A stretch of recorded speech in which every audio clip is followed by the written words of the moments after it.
হাসি সবসময় আনন্দের অনুভূতি বোঝায় না। মাঝে, মাঝে এটাও বোঝায় যে আপনি কতটা কষ্ট লুকাতে পারেন। আসসালামু আলাইকুম, রিজনাল লাইফ ব্লগে আপনাদের সবাইকে স্বাগত। দূরে এবং কাছে যে যেখান থেকে আমার ভিডিওটি দেখছেন, আশা করি সবাই ভালো আছেন। আলহামদুলিল্লাহ আমরাও ভালো আছি। আজকে ব্লগটি শুরু করেছি কিন্তু সুন্দর একটা মুহূর্ত দিয়ে। একটু ঝড়ো বাতাস, তার সঙ্গে হালকা ঝিরঝিরে বৃষ্টি। সব মিলে কিন্তু অপূর্ব একটা ভালো লাগা কাজ করছিল। তো যাই হোক, তারপরে কিন্তু চলে এসেছি কিচেনে। আজকে আপনাদের সঙ্গে শেয়ার করব দুর্দান্ত স্বাদের একটা ভর্তা। গরম ভাতের সাথে এরকম ভর্তা হলে বিশ্বাস করেন আর কোনো কিছু লাগবে না। আর সবসময় কিন্তু মাছ গোশ খেতে ইচ্ছে করে না। আর এই সময়টাতে যদি এরকম একটা ভর্তা হয় তাহলে কিন্তু জাস্ট ওয়াও! আর কোনো কিছুই লাগে না। তো আগে থেকেই কিন্তু আমি বেগুনগুলো খুব ভালো করে কেটে ধুয়ে হলুদ লবণ দিয়ে মেখে টমেটোগুলোও কিন্তু মেখে সুন্দর করে হালকা করে ভেজে নিয়েছি। এবার একটুখানি সরিষার তেল দিয়ে তাতে কিন্তু পেঁয়াজ কুচি, কাঁচামরিচ কুচিগুলো হালকা করে ভেজে নেব। খুব বেশি ভাজবো না। মানে কাঁচা গন্ধটা শুধু দূর করার জন্য হালকা করে ভেজে নিতে হবে। অস্বাভাবিক মজা লাগে টমেটো, বেগুন এভাবে যদি ভেজে ভর্তা করেন।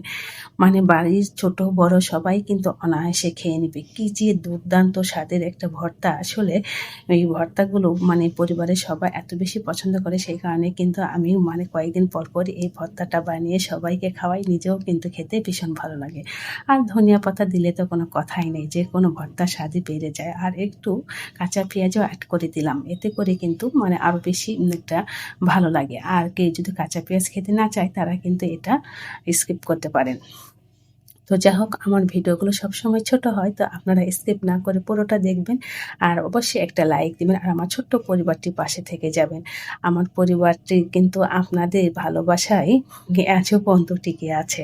আর আপনাদের পাশে নিয়ে কিন্তু সামনে এগোতে চাই। এটা কিন্তু আমি সবসময়ই বলি এবং মনে প্রাণে বিশ্বাসও করি। তো ওই যে পেঁয়াজগুলো খুব ভালো করে চটকিয়ে এবার কিন্তু টমেটো, বেগুন খুব ভালো করে মাশ করে ধনিয়া পাতা দিয়ে খুব ঝটপট করে মানে ৩ মিনিটের মধ্যে কিন্তু আপনি এই ভর্তাটা বানিয়ে গরম, গরম ভাতের সাথে সুন্দর করে টেবিলে পরিবেশন করতে পারবেন। দেখতে যেমন লোভনীয়, খেতে কিন্তু দুর্দান্ত স্বাদের। একবার না খেলে কিন্তু বিশ্বাসই করতে পারবেন না যে বেগুন টমেটো দিয়ে এরকম একটা ভর্তা করা যায়। খুবই বেশি লোভনীয় হয়।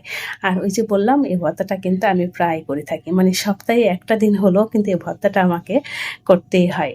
আর যেহেতু মানে সবকিছু হাতের কাছে পাওয়া যায় আমরা মফস্বল এলাকায়, আর দিয়ে দিলাম একটুখানি লেবুর রস। আসলে টক ঝাল সব মিলে ভর্তাটা কিন্তু একদম দুর্দান্ত। তো কেমন লাগলো আমার ভর্তার রেসিপি অবশ্যই কিন্তু আপনারা কমেন্ট করে জানাবেন। তারপরে কিন্তু খুব মজা করে পরিবারের সবাই মিলে এরকম একটা সুন্দর আবহাওয়াতে গরম ভাতের সাথে ভর্তা দিয়ে খুব পেট ভরে আনন্দ করে সবাই মিলে খাওয়া দাওয়া শেষ করলাম। আর ইতিমধ্যে কিন্তু আমার বাজারও চলে এসেছে। তো বাজারগুলো গুছিয়ে তারপরে কিন্তু ঝটপট করে রান্নাটা বসিয়ে দেবো। যেহেতু মেয়ে স্কুলে আছে, মেয়েকে আবার স্কুলে নিতে যেতে হবে। সে কারণে কিন্তু আর বেশি লেট করব না। কোনোভাবে যেগুলো ফ্রিজে রাখা সেগুলো ফ্রিজে রেখেই ঝটপট করে রান্না বসিয়ে আবার মেয়েকে নিতে যেতে হবে। আসলে একজন মাকে কিন্তু সব দিকটাই দেখতে হয়। আর এটা কিন্তু আমরা সব গৃহিণীরাই খুব ভালো করেই বুঝি এবং করতেও পারি মাশাআল্লাহ। তো ওই যে বললাম, ঝটপট করে কিন্তু মাংসটা কষিয়ে আলু দিয়ে কষিয়ে নিচ্ছি, একটু রান্না করে তারপরে বাকি যে কাজগুলো আছে সেগুলো কিন্তু ঝটপট করে তারপরে মেয়েকে নিতে খুব তাড়াতাড়ি করে চলে যেতে হবে। হাতে খুব বেশি সময় নেই। আসলে সময়ের মধ্যে কাজগুলো যদি একটু গুছিয়ে করতে পারি না তাহলে দেখবেন কিন্তু পরিবারের কাজগুলো একদম খুব সুন্দর করে সহজেই হয়ে যায়। আর এটা কিন্তু আমরা সব গৃহিণীরাই খুব ভালো করে বুঝি। তো এখন দিয়ে দিলাম একটু ভাজা ধনিয়া এবং জিরার গুঁড়ো। এতে করে না মাংসের সুন্দর একটা ফ্লেভার ছড়ায় আর খেতেও কিন্তু মাশাআল্লাহ অনেক বেশি ভালো লাগে। ওই যে বললাম, হাসি সবসময় আনন্দের অনুভূতি বোঝায় না, এটাও বোঝায় যে কীভাবে কষ্ট লুকিয়ে হাসতে হয়। আসলে আমাদের সাংসারিক জীবনে কিন্তু অনেক কষ্টের মুহূর্ত আসে, অনেক বেদনা আসে। তারপরেও কিন্তু হাসি মুখে সব কিছু জয় করতে হয়। আর এটাই বুঝি স্বাভাবিক জীবনযাত্রা। যাই হোক, কিছুই তো করার নেই। যেহেতু জীবন যেভাবে চলছে সেইভাবে চলুক। আর উপর আল্লাহ তো আছে অবশ্যই উত্তম পরিকল্পনাকারী। তার উপর ছেড়ে দিয়ে সামনের পথগুলো না হয় চলি। তো সবাই ভালো থাকবেন, সকলের সুস্বাস্থ্য কামনা করে আজকের মতো এখানেই বিদায় নিচ্ছি। আবারও দেখা হবে পরবর্তী ভিডিওতে। কিন্তু অবশ্যই আমার অসংখ্য ভুলগুলো আপনারা ক্ষমা সুন্দর দৃষ্টিতে দেখবেন আর আমার ছোট্ট পরিবারটির পাশে থেকে যাবেন। আল্লাহ হাফেজ।